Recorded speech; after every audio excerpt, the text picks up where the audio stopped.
ឥឡូវនេះខ្ញុំកំពុងតែស្ថិតនៅជួរដែនជម្រកសត្វព្រៃកែវសីមាហើយនៅទីនេះអត់ទៅមានម៉ូតូឡែនឆ្លងកាត់ទេបងប្អូនមានមួយហើយចំណែកម៉ូតូគឺមានតែម៉ូតូខ្ញុំទេដែលជិះទៅឆ្លងកាត់ទៅមណ្ឌលគិរីណាហ្នឹងហើយនៅទីនេះអត់មានផ្ទះប្រជាជនចង្ងាយប្រហែលជាង70-80-90 គីឡូអត់មានផ្ទះប្រជាជនសូម្បីមួយហើយអត់មានការ៉ាសាំងអត់មានអីទាំងអស់មានតែប្រជាកាដ្ឋានមួយហើយនឹងរោងអ្នកតាប្រហែល3-4ទេហើយបងប្អូនទាំងអស់គ្នាខ្ញុំចង់បញ្ជាក់ថា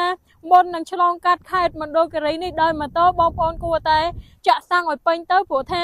អត់មានកន្លែងចាក់សាំងអត់មានការ៉ាសាំងហើយមួយទៀតគឺដើម្បីធានាសុវត្ថិភាពធានាសន្តិភាពផ្លូវចិត្តធានាសន្តិភាពផ្លូវកាយផ្លូវចិត្តផ្លូវភេទអីហ្នឹងគឺគួរតែមកគ្នា4-5 នាក់ឬក៏មកក្រុមអីទៅដើម្បីបង្ការពេលមានបញ្ហាតាមផ្លូវព្រោះដោយសារអត់មានផ្ទះប្រជាជនអត់មានកន្លែងដែលអាចយើងធ្វើតំណែងតំណងជាមួយអ្នកស្រុកបានព្រោះវាជាដែនជម្រកសត្វព្រៃដែនជម្រកសត្វព្រៃដែលជុំវិញតងខាងផ្លូវមានតែព្រៃមានតែភ្នំហើយឡើងទួលចុះទួលវាខ្ញុំពិបាកនិយាយព្រោះឡើងទួលឡើងមែនតើដល់ពេលចុះមែនតើណាយល់អត់អញ្ចឹងបើសិនជាចង់មកលេងមណ្ឌលគិរីចង់មកមើលទេសភាពព្រៃឈើ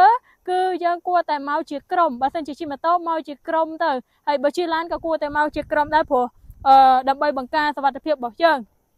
ចំពោះខ្ញុំមកម្នាក់ឯងហើយខ្ញុំទទួលបានបទពិសោធន៍ច្រើនអំពីការជិះឆ្លងកាត់ខេត្តមណ្ឌលគិរីដែលជម្រកសត្វព្រៃកែវសីមានេះដោយម៉ូតូម្នាក់ឯងរៀងភ័យដែរព្រោះអត់មានផ្ទះប្រជាជនរៀងបុកពោះតិចដែរដោយសារទី1អត់មានផ្ទះប្រជាជនទី2អត់សូវមានអ្នកជិះឆ្លងកាត់ហើយ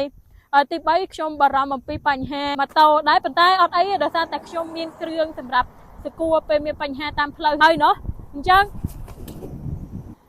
ចំពោះបងប្អូនដែលចង់មកលេងមណ្ឌលគិរីដែលចង់មើលដែនជម្រកសត្វព្រៃដែលសម្បូរទៅដោយព្រៃឈើគឺកុំភ្លេចត្រៀមខ្លួនជាស្រេចកុំភ្លេចត្រៀមរបស់របរក៏ដូចជាបែបធ្វើឲ្យវាកុំឲ្យមានផលវិបាកនៅពេលដែលធ្វើដំណើរតាមផ្លូវខ្ញុំមានតែប៉ុណ្្នឹងអំពីការធ្វើដំណើរឆ្លងកាត់ដែនជម្រកសត្វព្រៃ